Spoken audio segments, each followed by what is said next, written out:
Buongiorno a tutti, questo video fa parte della serie 10 minuti alla volta, un modo semplice per iniziare i piccoli e grandi lavoretti che a volte non cominciamo perché pensiamo di non avere tempo.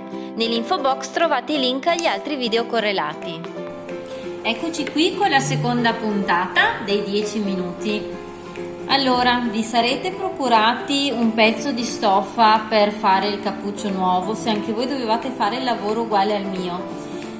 Questo è un ritaglio di stoffa che ho avanzato da qualche lavoro. Non buttate mai via niente, perché questo, se avessi guardato le dimensioni, avrei pensato che magari non poteva servire a granché. Invece un cappuccio ci sta e come. Prendiamo il nostro pezzo di stoffa, lo tagliamo, lo pieghiamo a metà. Prendiamo il cappuccio che abbiamo smontato, lo lasciamo al rovescio in modo da vedere bene la forma. Il mio è un tessuto elasticizzato, quindi non avrò problemi che tiri o altro. Comunque voi cercate di essere il più precisi possibile. Lo appoggiate sul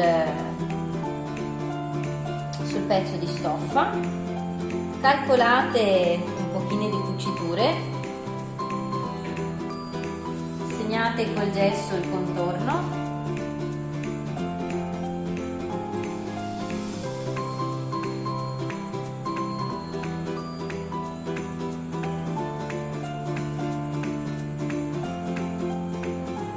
Tenetevi un pochino più abbondanti e ritagliate.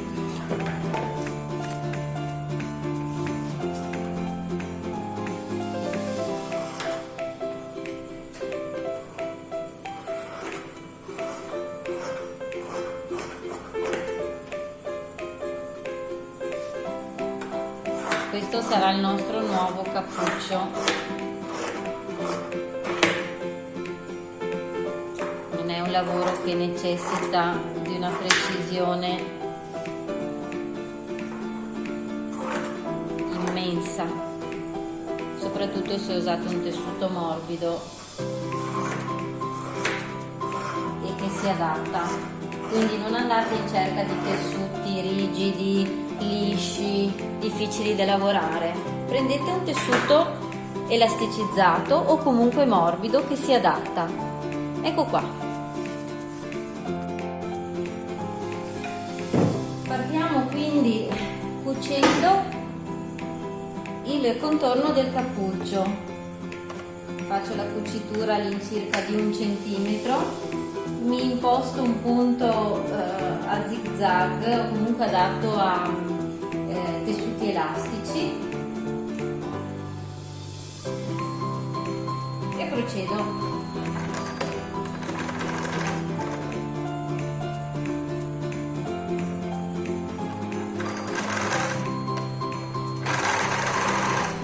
Il punto a zig-zag, come in un precedente video, vi ho fatto vedere, è un punto più elastico, più adatto a cucire tessuti elasticizzati, se non fate col tagliacuci ovviamente, perché non è un tessuto che cede, non è un punto che cede, scusate, ho sbagliato a lavare.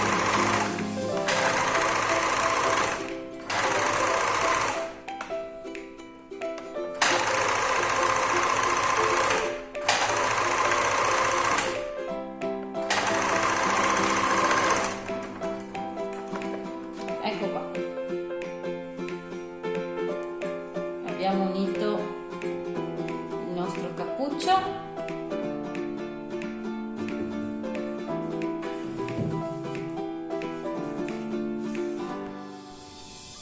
Ora prendiamo il nostro cappuccio,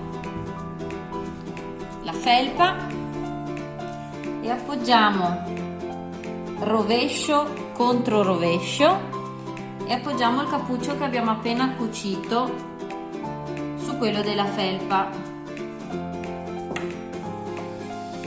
Ecco qua. Possiamo puntare già il centro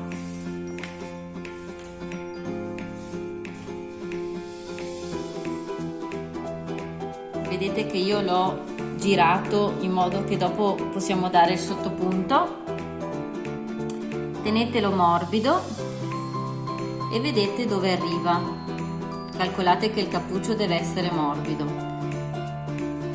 Noi dovremo adesso cucirlo intorno, ok? Quindi l'ho puntato perché mi serviva vedere dove arrivava, se eravamo giusti, ok?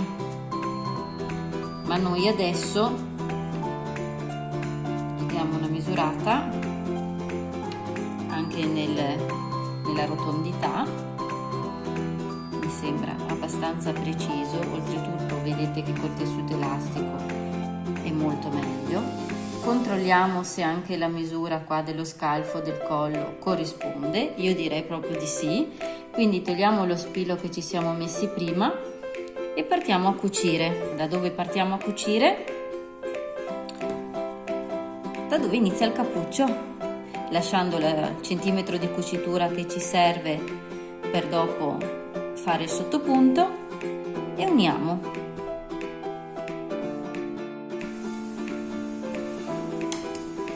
Allora partiamo dal centro del cappuccio e teniamo in cima il cappuccio con il tagliacucci in modo da essere sicuri di nasconderlo quando cuciamo, così non dobbiamo ripassare se rimangono fuori punti o cuciture. Inoltre la macchina si tirerà all'interno il tessuto che gli serve e saremo sicuri che il cappuccio andrà dentro nella maniera corretta.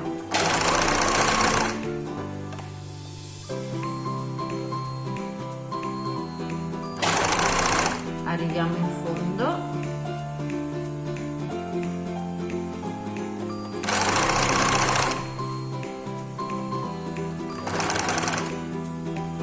Cercate di cucire proprio fino alla cucitura del collo, dello scollo.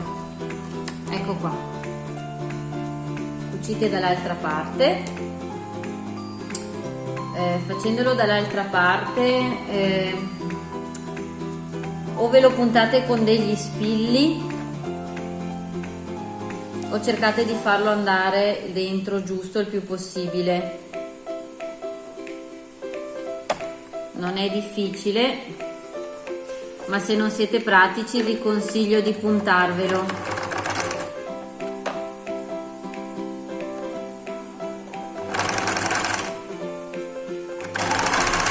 Oppure di tenere la parte nera, la parte che voi avete deciso di mettere sopra, in modo da trascinare il tessuto nel modo giusto, che non vi trovate tessuto in più che non sapete dove mettere quando arrivate alla congiuntura.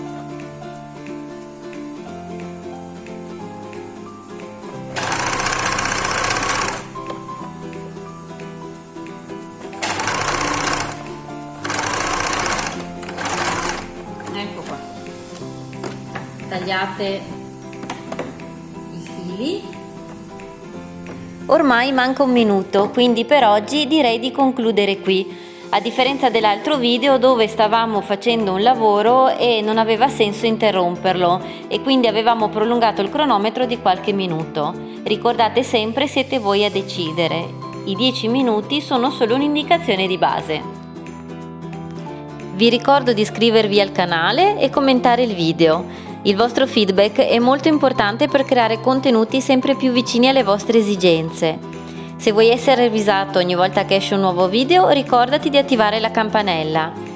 Se ti fa piacere, puoi offrirmi un caffè virtuale cliccando il link nell'info box. Sentiti libero, se trovi validi ed aiuto i miei contenuti, di donare la cifra che puoi e se non puoi, aiutami lasciando un bel like. Grazie e alla prossima!